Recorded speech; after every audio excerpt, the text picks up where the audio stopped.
ছোট পর্দার জনপ্রিয় অভিনেত্রী মৌসুমী হামিদ ব্যক্তিগত জীবনের দুটি সুখবর একসাথে সবার সঙ্গে ভাগ করে নিয়েছেন। তিনি জানিয়েছেন খুব শিগগিরই মা হতে চলেছেন। একই সঙ্গে প্রথমবারের মতো প্রকাশ্যে এনেছেন নিজের দ্বিতীয় বিয়ের বিষয়টিও। শুক্রবার রাজধানীতে আয়োজিত একটি অনুষ্ঠানে উপস্থিত হয়ে তিনি এই ঘোষণা দেন। সেখানে উপস্থিত ভক্ত, সহকর্মী ও শুভাকাঙ্ক্ষীদের সঙ্গে সুখবরটি ভাগ করে নেন এই অভিনেত্রী। এ সময় প্রথমবারের মতো সবার সামনে পরিচয় করিয়ে দেন তার স্বামী আব্দুল ওয়াদুদকে। মৌসুমী জানান, সবার জন্য একটি চমক রাখতেই তিনি প্রথমবারের মতো প্রকাশ্যে এসেছেন। তিনি আগে থেকেই জানতেন অনুষ্ঠানে পরিচিত অনেক মানুষের সঙ্গে দেখা হবে, সেই কারণেই স্বামীকে সঙ্গে নিয়ে অনুষ্ঠানে অংশ নেন তিনি। সেখানেই আনুষ্ঠানিকভাবে মা হওয়ার সুখবরটি জানান উপস্থিত সবাইকে।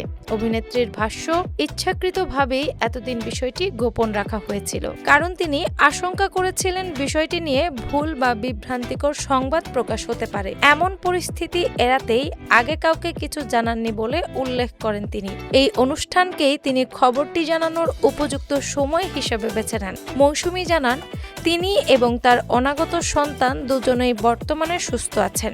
জীবনের এক নতুন ও বিশেষ অনুভূতির মধ্য দিয়ে সময় কাটাচ্ছেন বলেও জানান অভিনেত্রী। তিনি সবার কাছে নিজের পরিবার ও অনাগত সন্তানের জন্য দোয়া কামনা করেন। অনুষ্ঠানে আরও জানা যায়, এটি মৌসুমী হামিদের দ্বিতীয় বিয়ে। তবে বিয়ের আনুষ্ঠানিকতা ঠিক কবে এবং কোথায় সম্পন্ন হয়েছে সে বিষয়ে বিস্তারিত প্রকাশ করেননি তিনি। অভিনেত্রী জানান, তাদের বিয়ে বেশ কিছুদিন আগেই সম্পন্ন হয়েছে।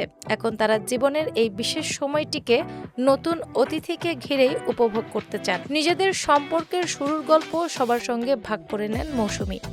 তিনি জানান, আব্দুল ওয়াদুদের সঙ্গে তার দীর্ঘ 14 বছরের বন্ধুত্ব রয়েছে। তাদের মধ্যে নানা বিষয়ের চিন্তা ভাবনা ও মানসিকতার মিল ছিল। সেই পারস্পরিক বোঝাপড়া থেকেই একসময় বিয়ের সিদ্ধান্ত নেন তারা। এই নতুন অধ্যায়ে সবার আন্তরিক দোয়া ও শুভকামনা করেন অভিনেত্রী।